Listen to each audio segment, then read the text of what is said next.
Tonight is our annual Stream Night at Westwood.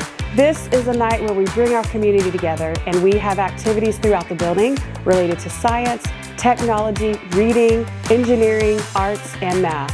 This is my science project and I'm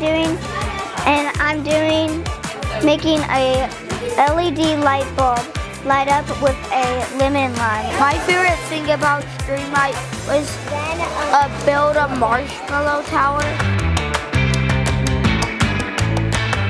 I really liked the drones, you know. I like the cotton candy because it's really yummy. Cotton candy! Thank you. My favorite thing about Stream Night was going to my teacher's room. Flashlight reading.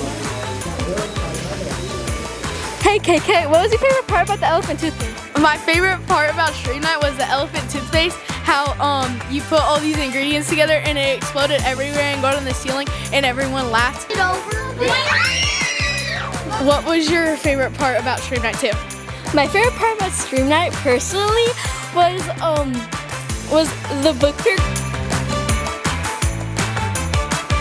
Events like this bring our community together to celebrate learning, exploration, and curiosity. It's one of my favorite events of the year.